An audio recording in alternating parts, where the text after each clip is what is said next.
Cleveland is an 8.5 point underdog Yeah. against a team that is coming off a bye. And it's very possible that could be the game where there ends up being some aggression. Very hard game to handicap. Hmm. Um, Andrew Beaton from the Wall Street Journal, he's a writer for the Journal, had a great story this week about DeShaun Watson. And he pointed out some things that we've all sort of noticed, but we haven't pinpointed, which is obviously Deshaun Watson has not been the same quarterback in Cleveland that he was in Houston. Offensively, could there be lingering issues with the shoulder injury that are creating challenges for him to get the ball and make the throws that he really wants to make? The offense is not making the calls that they would normally make. It seems like a very conservative offense, a lot of checkdowns, a lot of throws that are to the side and not downfield. Are they afraid that he's not able to make those throws, that he doesn't have the confidence to make those throws? But he also made a really good point. Some of the analysts that he quoted in the story talked about how Deshaun Watson is not looking downfield when the pass rush comes. And we've noticed this, right? Patrick Mahomes, Lamar Jackson, the best quarterbacks, they've got their eyes downfield even when the rush is coming in their face. Deshaun Watson isn't doing that. He sees the rush, he's looking at the rush, and then he's bailing immediately. Like there's massive differences, and those aren't going to change no matter how big of an underdog he is. No, and it's we'll never truly know why he regressed so much. I mean, he was, if you go back and watch, he was incredible. I mean, I think he won three straight divisions with Top five Houston. NFL quarterback when he was in Houston. Top five. There's no argument.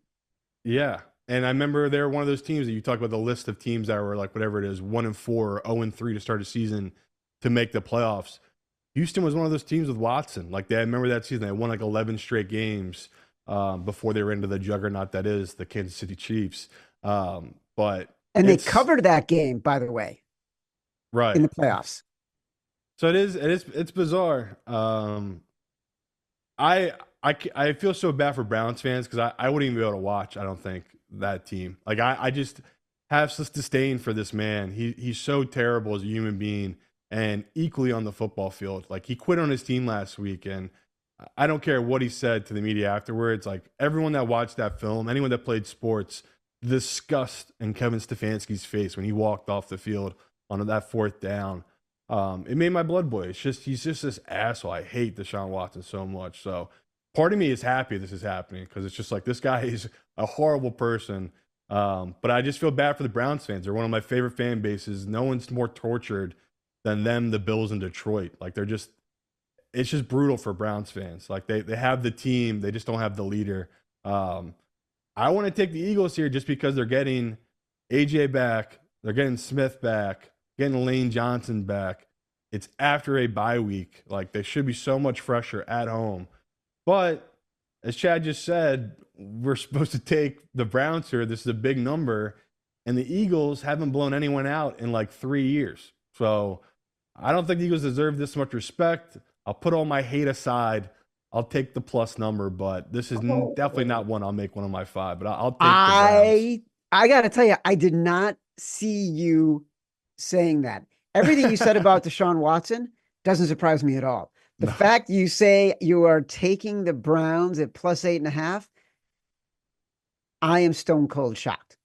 Like, did not. Eagles are not good. This is way too much respect to a team Well, that I know that. doesn't And deserve like that respect. coming off the bye, I don't know that they deserve to get 8.5 points. This feels like a line that you're giving to a team that has been dominating heading into the bye. I think it And says more about Cleveland, don't you? it does. But like It it's the does. line you give to a team that you believe is a clear consensus number one seed and is dominant Yeah, against a team that is terrible. right. And so I think this says a lot about Cleveland, but I think it also says a lot about sort of mispricing what you believe the Eagles to be and everything you just said. People coming back from the injured list and them getting a week off. Some of these coaching, decision making, strategic issues that they've had for the entirety of their season and going back to last season, they kind of still exist. The Mm-hmm. secondary is still not that great. The linebackers are still not that great. We don't know what kind of player we're going to get from that defensive line, whether it's Jordan Davis or Jalen Carter. Like those questions were existing before all these guys got hurt.